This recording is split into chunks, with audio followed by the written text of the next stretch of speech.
जिस भाषा में पीएम मोदी नेताओं को समझते हैं उसी भाषा में बिहार के नेताओं को समझाऊंगा। जेल से बाहर आते मनीष कश्यप ने नेताओं को दी बड़ी चेतावनी। मनीष कश्यप की रिहाई के बाद बिहार का चुनावी समीकरण पूरी तरह से बदल गया है।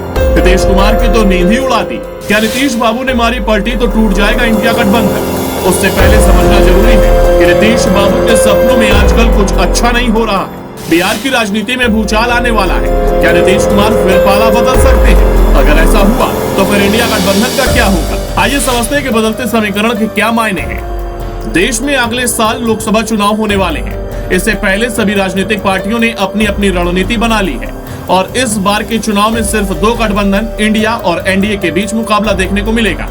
इंडिया गठबंधन एक लोकसभा सीट, एक उम्मीदवार के फॉर्मूले पर काम कर रहा है, जिससे चुनाव में एनडीए को बड़ी चुनौती मिल सकती है। इस बीच महाराष्ट्र की तरह ही बिहार की राजनीति में उथल पुथल देखने को मिल सकता है।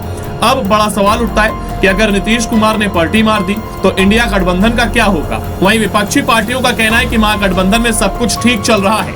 इतिहास गवाह है कि नीतीश कुमार का इतिहास रहा है कि कभी वे एनडीए के पाले में चले जाते हैं तो कभी इंडिया गठबंधन के साथ। इस वक्त बिहार की राजनीति गर्म है और हर कोई इस गर्म तवे पर अपनी राजनीतिक रोटी सेकना चाह रहा है। बिहार में नीतीश कुमार की सरकार राष्ट्रीय जनता दल, आरजेडी, कांग्रेस और अन्य छोटे दलों के सहारे चल रही है। विधानसभा चुनाव में सबसे बड़ी पार्टी बनने के बाद भी आरजेडी का सीएम नहीं है।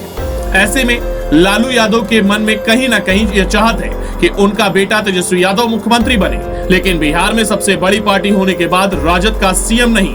बिहार में हुए विधानसभा चुनाव 2020 में सबसे बड़ी पार्टी बनकर उभरी राष्ट्रीय जनता दल ने 75 सीटों पर जीत दर्ज हासिल की थी, जबकि दूसरे नंबर पर बीजेपी और तीसरे नंबर पर नीतीश कुमार की पार्टी जनता दल यूनाइटेड यानी जेडीयू थी। जेडीयू ने एनडीए के साथ मिलकर विधानसभा चुनाव लड़ा था, इसलिए नीतीश कुमार बिहार के मुख्यमंत्री बन गए। इसके बाद एनडीए से मनमुटाव होने के बाद नीतीश कुमार ने पाला बदल लिया और आरजेडी कांग्रेस के साथ मिलकर फिर सरकार बना ली। उनकी दल बदलने की रणनीति से हर पार्टी और नेता वाकिफ है। ललन सिंह के इस्तीफे की अफवाह के बाद सीएम नीतीश कुमार को लेकर अटकलों का बाजार गर्म है।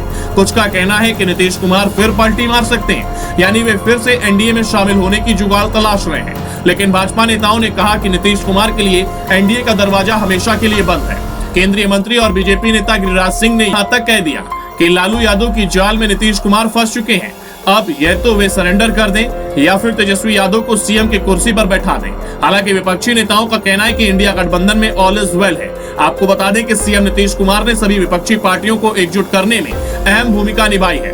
उनके दम भी इंडिया गठबंधन बना और अब वे ही इस अलायंस के सदस्य नहीं रहेंगे तो ये कैसे चलेगा? बताया जा रहा है कि दिल्ली में पिछले दिनों हुई इंडिया गठबंधन की बैठक में पश्चिम बंगाल की सीएम ममता बनर्जी ने पीएम फेस के लिए कांग्रेस अध्यक्ष मल्लिकार्जुन खड़गे के नाम का प्रस्ताव रखा था, जिसमें दिल्ली के सीएम अरविंद केजरीवाल ने भी अपनी सहमति जताई। हालांकि खड़गे ने इस प्रस्ताव को ठुकराते हुए कहा कि इस पर फैसला चुनाव के बाद करेंगे। सूत्रों का कहना था कि प्रधानमंत्री फेस नहीं घोषित होने से नीतीश कुमार नाराज चल रहे हैं और जब उनकी नाराजगी खुलकर सामने आ गई। हालांकि इस पर जेडीयू की तरफ से किसी ने कुछ नहीं कहा है। अगर नीतीश कुमार इंडिया गठबंधन से अलग हो गए तो लोकसभा चुनाव में विपक्ष को भारी नुकसान उठाना पड़ सकता है।